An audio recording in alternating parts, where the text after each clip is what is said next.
It's a different sport. And yet, with all of that, they still play 82 games. It's Hoffman Show. We're on the Team 980. We are always live as well on the free Odyssey app, streaming live on YouTube too, at the Team 980. We talked through the entire first hour about the NBA draft lottery and how it was disappointing if you're a Wizards fan and how it's broken fundamentally if you are an NBA fan, not just because, or for a million reasons. It takes a while to talk through them all. So rather than do that all again right now, I'll just simply say, hey, check it out on the podcast or by rewinding in the free Odyssey app. But I want to talk about another NBA problem, Anthony, and that is this season is way too damn long. And it is causing catastrophic problems for the league superstars. And I think it's funny, but it's also like, I'm going to sound like a dork here, and I don't care. The NBA has a reputation in 2025, and it has for 10 years now, of being soft, right?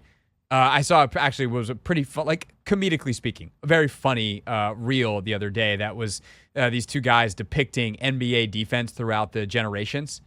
And like in the 80s, it was like good, solid defense. In the 90s, they were having a fist fight. In the 2000s, it was like good, solid defense. And then 2010s, it got worse. And then by 2025, it's like, ole! Oh, swipe at the ball as the guy does a fancy reverse layup. Like, and there's kernels of truth in all of that, in the intensity of the game and, what we consider hard versus soft, right? Yes. You could do what we now consider a flagrant foul in the 1980s and 90s. And there were fights. And in that way, it was a very different game that you couldn't go to the rim necessarily in the same way. But it was also a select group of people. And, they figured out how to score like 140 points in games in the 1980s without using the three-point line. So, like, let's not pretend like there wasn't dudes attacking the rack unencumbered. But the league now, physically speaking, outside of the acute moments where dudes don't get decked like they did in the 90s, is so much more physically demanding than it used to be that I think the NBA has to look at it and go, oh God, this is probably why so many of our stars, the guys who take on the biggest burden and the biggest load, are getting hurt. And Anthony, I remember it was probably a month and a half ago or something like that, I taught you about illegal defense, a thing you didn't really know existed in the 90s and before they changed the rule. I think it was in 2004. Yeah. And you were like, wait, what? And so the way defense used to work in the league is you had to play strict man-to-man. And what we consider now like good help defense was literally illegal. You either had to be on your man or you had to be dedicated to a double team. You couldn't float in and out of the lane. It wasn't defensive 3 seconds. They literally called it illegal defense. And the game thus, and also the way offenses worked back then schematically, was much more stagnant. Even the run and gun teams of the 1980s, a la the Showtime Lakers, like, yes, they got out on the fast break and ran, but go watch their half-court offense. It was dump the ball to Kareem. Everyone else stands around. Kareem goes one-on-one, hits a skyhook, and scores 38,000 points. Right? It's the intensity of the running, the intensity of the cutting, the constant motion, the mental demand of the game now, because there is so many decisions that are made versus dribble, toss ball to post player, maybe one guy cuts. It's a different sport. And yet, with all of that, they still play 82 games. And I think that is why like load management has become a thing. And like, here's the thing, the science, it doesn't behoove teams to sit players. This is always my thing with like load management. Oh, they're soft. It's like, is it soft or are they trying to preserve their guys? Because like no team is better by sitting their superstar. Nobody wants to have to do it for competitive reasons. They do it. It's because if we don't sit this guy tonight, we might lose him for the rest of the season.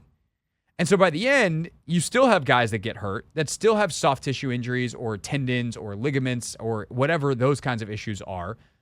because the accumulated load of strain on their bodies is so high. You combine that with some other, like the change in the game rules. You can only have so many back-to-backs, and what that's done to practice schedules. And I don't actually think the schedule has been helpful to players where they've tried to do some things and there's been some unintended consequences. But you combine that with the undeniable fact that the game is just much more physically demanding now, and the fact that they're not then lessening the load in total volume. And I think the easy solution to me, Anthony, is let's eliminate all back-to-backs. Let's try to get guys practicing again where you can have a more controlled environment. And the way to do that is not by extending the season, it's by shortening it. It's not to say like, okay, let's take more time. It's like, no, let's shorten the season.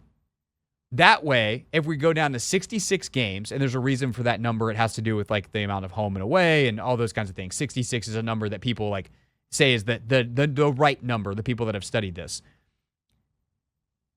Then, if your superstars are playing 64 of 66, great. We get a better product. You make up the financial difference by having more games on national TV, which is where all the money is. You could also, by the way, as a byproduct, this is just a nice little thing, the WNBA probably needs some room to expand. That would buy you a little bit of time to expand the W, and considering they're ultimately under the same umbrella, like you can make some more money that way.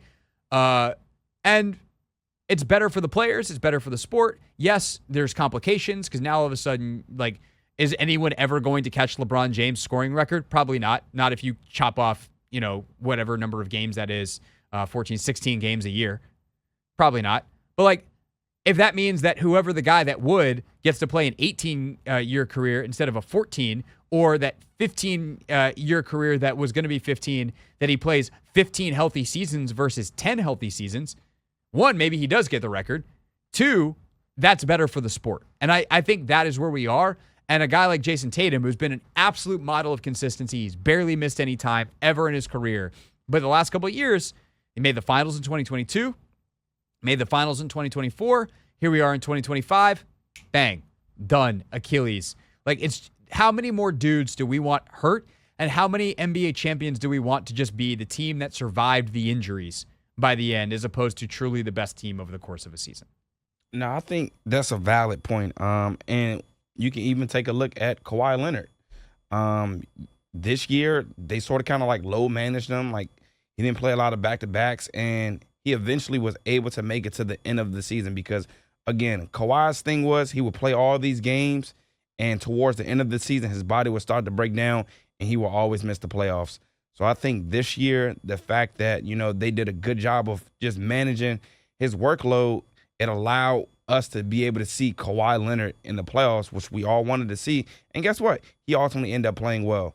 You look at a team like the Cavs, who are, for most of the season, they've been, pretty healthy. And then it wasn't until as of late, the Darius Garlands of the world, the Evan Mobleys, the DeAndre Hunters, they start, breaking down because, again, like, yes, they are young guys, but at the same token, it is a lot of wear and tear on the body. And playing 82 games and then also expecting to elevate your level of play when it gets to the playoffs, that can be a little taxing on the body. So it's too much. It's just flat too much to expect the human body to handle. And I don't know how much more evidence we need. And I realize that everyone's going to be really reluctant to reduce games because, like, oh my God, the money. But you got to be willing to invest in your product. And your product in this case is your people. And I just think that's the better play for the NBA moving forward. What's up, kiddos? It's your boy Clinton Yates from ESPN. It's the Hoffman Show on the Team 980. Tell your mama I said what's up.